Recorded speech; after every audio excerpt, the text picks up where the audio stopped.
Okay, here we are at the beginning of our photo dump for this week. Here's what's been going on. At Christmas time, we put all my son's presents for him and his wife and his kids into the office because he couldn't make it on Christmas. My daughter and her family came on the day after Christmas, I think it was, and he came the day after New Year's. So we had them stored there so the cats wouldn't tear them up, and it worked just fine.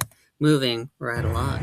Okay, this is the Burbank float from the Rose Parade. They had it on display downtown. Parking was horrendous, but we wanted to go see it, so Mary and I went out there. We both were on canes. She has some problems normally, and I was recovering from a leg injury, which I have now completely better from. I'm fine. Don't worry, I'm good. As you see, it had animation. This is interesting. Burbank, if you ever took the name Burbank, if you take away the B and the K, it says urban, which is pretty accurate. And in this particular shot, it says Burbank Animal, and the S fell off of shelter, so it's just Burbank Animal Helter. Okay. Anyway, I guess it got loose during the parade.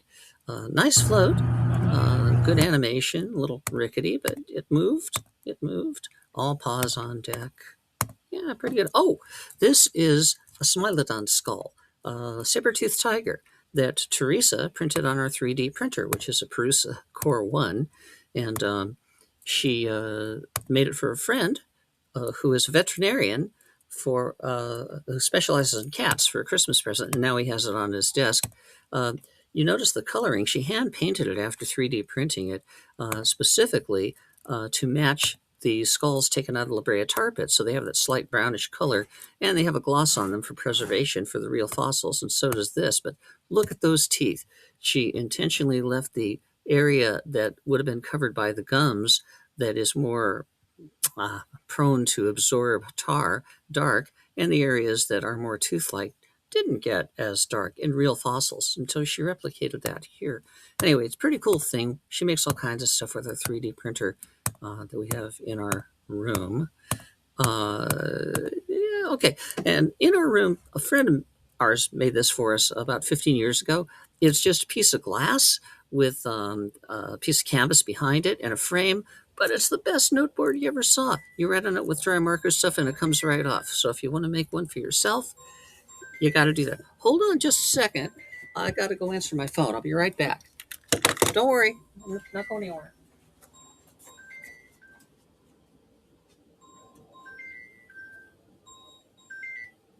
Hello? Oh, yeah. Hi, Tammy.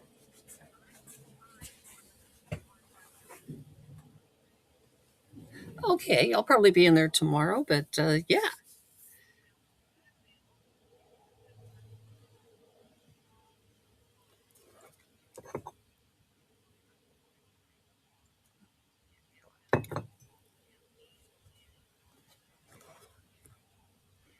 Okay.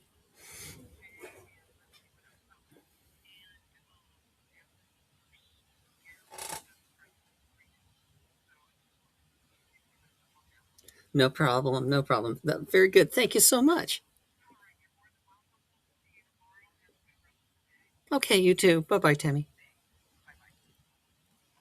Oh, yeah. Oh, wait. There. Okay.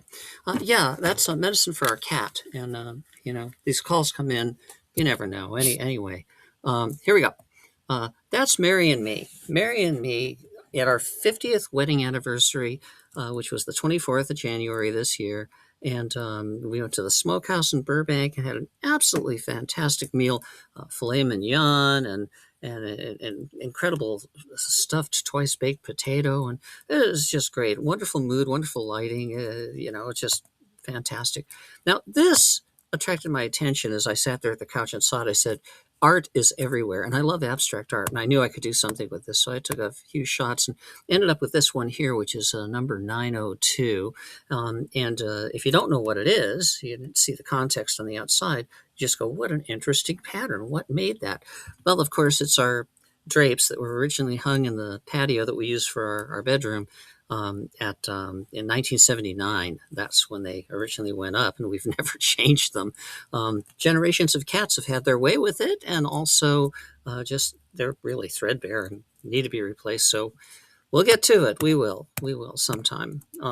That's me and our cat Amber, who I was talking to the vet just a moment ago about getting her meds. That's me and Amber. I just woke up. I look like I'm frowning about something, but I'm just groggy. Anyway, look at that position with the arms, her arm and my arm. So Teresa took these pictures for me, and I like that smile there. Anyway, my big fat foot, big fat cat face. All right. Anyway, I'll show you at the end of this. You can see a nice picture that I cropped together that um, you'll like it. Anyway, trust me. Okay, this is our toilet. It's just in the photo dump. I don't plan these things. This is the raw footage or raw sewage in this case. Anyway, we have this area that looked like it was rotting out from below, and we were a little concerned. But then we remembered that when we put in this floor, Teresa did it herself. Um, we pulled the toilet, we put in the floor, it went right up to the edge, or maybe we just cut to the edge. I don't know. But anyway, we had to put some wood putty in there underneath, and it was supposed to be waterproof. But apparently, after 8 years, waterproof by a toilet doesn't mean much. So we thought at first it meant the wood was rotting, but in fact, it's just this wood putty we had. We're going to have to replace that and maybe even clean this once in a while, for God's sake. Anyway, moving on. Now we moved on to lunch, appropriately to go there from the toilet. Um, Maybe it should be the other way around. I don't know, to be anatomically correct. But this is just a setup shot for this video I wanted to do. Here's the video with its soundtrack. Here's lunch. And here's our 3D printer creating a saber-tooth tusk. It's just a test. And this is what heats up the filament for the 3D printer, so it's got the right humidity and all kinds of stuff. Over here's the little town that we're looking at in Canada. We're in Burbank, California. This town of Canmore. And every day we put this on as our background. You see, inside here, we're in the middle of the city, and this is our old patio in which we sleep there and work there and there and watch TV here and have lunch. But over here is Canmore. We used to live in the mountains for many years in a couple of different places, including the Sierras. But now we're down in the city where I grew up in Burbank, California. And so we have this on to give us a sense of being somewhere else. Not that we have to leave here or really need to or want to, but the fact is, if we just look at this wall and that's all we're seeing here, there we are in Burbank doing our thing. But if we come back here and take a look at Canmore, well, by God, this live webcam from Canmore gives us a sense that that's part of our world. It really feels like we're looking out a window and seeing it there. And that just makes everything feel better. Well, that's the report from here. Teresa's African violets that she accidentally left outside when we hit a freeze. Most of them died off, but she was able to save some, and the roots came back and made some new baby ones. She worked so hard on those, and yet they're all coming back, and things aren't as bad as they were. Here's all the filaments over here for the 3D printer, and dresser. Oh, yeah, you got to see this. This is the TV trays where we sit and have our dinner over here on the couch. Yeah, that's important. We don't have a wardrobe here or a closet. We just have this room, and there's all our stuff, including this beautiful, beautiful, heavy coat that Teresa got me for Christmas. Yeah, it's wonderful. And the spot where I work, you probably want to see that too. Still within the 3 minutes of a short. Okay, that tree was the last Christmas tree my stepdad had. I brought it to him in the nursing home. It was like 2 feet tall, and he asked me to take it home and take care of it because he couldn't. And it was shortly after that he got COVID and then had complications and died during the pandemic. But the tree survives. Every tree in this yard, every plant has a story behind it. And right now I'm editing a video I shot in my studio for the first time in years. I've cleaned it out and I'm ready to go. All the time I've got. See you later. Bye. All right. So moving on along here, there's the shot that I promised you of Amber the cat. Now, Amber, she ended up dying almost. Well, she didn't end up dying because obviously she's there, but she almost died.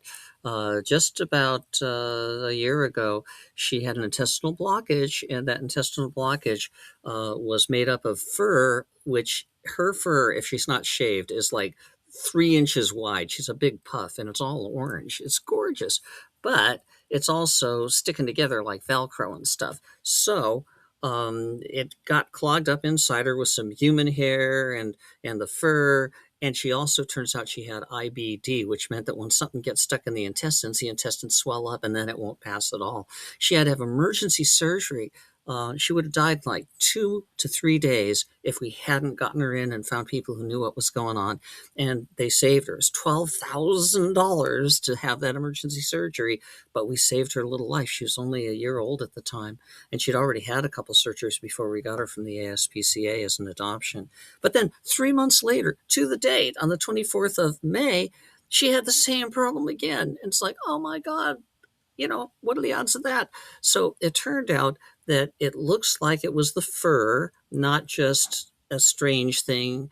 And they decided at that point to give her and since it wasn't a one-off, some budesonide, which daily is a medication to keep her intestines from swelling up from IBD, so things will pass easier. And we have to shave her every day with a little portable shaver that we bought so that we can put that, keep her neat all the time. She won't sit for a lot of it at one time, so we do a little bit every day, like painting the Golden Gate Bridge. You start at one end, you get to the other, you go back. And anyway, so she's constantly shaved and effectively a lion cut. And also we got a Roomba to go in every room, one room per day, and that's kept her from having another attack. So I guess it's worked. But that beautiful little spirit, she's one of our two cats. And the other one almost died the year before from FIP. All right, FIP, feline infectious peritonitis, which was fatal until just this last year, a couple of years, when they found out that remdesivir that was used for COVID treatments a little bit during the pandemic, almost 100%, like 85, 90% cure rate, even from cats that are really, really sick. And our little gray buddy, who was 12 years old at the time, he's now 14, was within moments of dying. They thought it was cancer or something. He wouldn't eat, he wouldn't drink. But we gave him injections and then switched to pills, which had just become available. And the little guy survived, and now he goes out and has summers in the sun out in our backyard. And it's wonderful to see that he's gotten already 2 years of life, and she's had already an extra year because of the way things came down. We've been very fortunate. Disasters happen, but when